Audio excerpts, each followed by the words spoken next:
So we have social psychology, and first we're going to read off some important terms that you need to know. First is schema, a mental representation of what we know and have come to expect about the world. This includes stereotypes and first impressions, and is a form of top-down processing.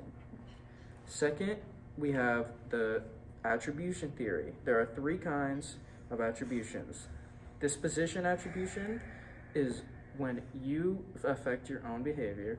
Situation attribution is when the circumstance around you affects your behavior. And fundamental attribution error is underestimating social influences. Okay, So next we're going to talk about cognitive dissonance theory. This is basically when we naturally feel the need to have our actions match our beliefs. It's basically like just you, regardless on if you want to do an action, like you just have to do it because that's what you believe in. And then another thing is the mere exposure effect. Basically, like okay. The mere exposure effect is when you like someone simply because You're exposed you to them have a been lot. exposed to them a lot. Yes. And now, for the fun part, we're going to do some acting for the rest of our terms. This is for social influence. This is basically gonna display different parts of social influence and how people react in certain situations. And yes. First of all, we have the foot in the door technique. The foot in the door is when you ask for a little bit and then work your way up to ask for more. Hello, Father. Hi. May I have $10? Yeah, yes. You can have, yeah. Well, now that I'm thinking about it, I would kind of want $15 for gas. Yeah, okay, that makes sense. Well, now that I'm thinking about it, I kind of want $30 for a candy bar. I guess that makes sense. Yeah. Okay. And Can I that have $70? that is the foot in the door, right?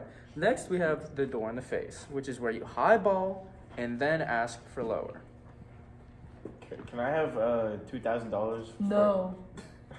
Can I have $500? No.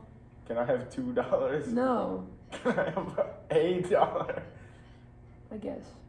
Oh, cool. That is the door in the face. Next, we have some form of group influences. First, we have diffusion of responsibility and the bystander effect, which is basically where people feel less responsible because there are other people around. And because there are other people around, you would rather watch what is happening instead of doing something your own. For this example, we're going to have someone who is dead die. Because he is dead, the people around him, there's a group of them, are going to see that he is dead and not do anything about it because the responsibility has been diffused across the entire group and they're bystanders. Next, we have social facilitation, which is where people behave better because of the influence of other people being around them. And because Joey sees that these other people are around him, he's going to feel the need to help this dead man and call the police. Next, we have social impairment, which is where people act worse because of the presence of other people. For example, because they're all around and they're at a sports game together, when their team loses, they go insane. Okay, next we have social loafing, which is where they exert less effort because there is a group of people. And these all people put in not enough effort into their group project because it was a group project. So we have our 5 slides over there. Uh-huh. I did 2. How many did you do? What's that? How many did you do? I started one. And you see, I did. because they're in a group, they put in less effort. Next, we have in-group and out-group. For the in-group, we have Joey and Gabe here, and they have black shirts. And back here, we have Ian and Gabe, who have black jackets. They see themselves as an in-group because they have a similarity, and see them as an out-group because they do not have that thing in common. Losers. Hey, at least you have something black. Next are some terms that we will not act out. We'll just explain. Just world phenomenon is when you do things and try to make the world fair, even though the world is obviously not fair. Yeah. Second, de-individualization is kind of like our social facilitation or impairment, I mean, where they act worse. Because they're in a group of people, they don't see themselves as an individual, right? And that often causes social impairment. Next, we'll act out some altruism.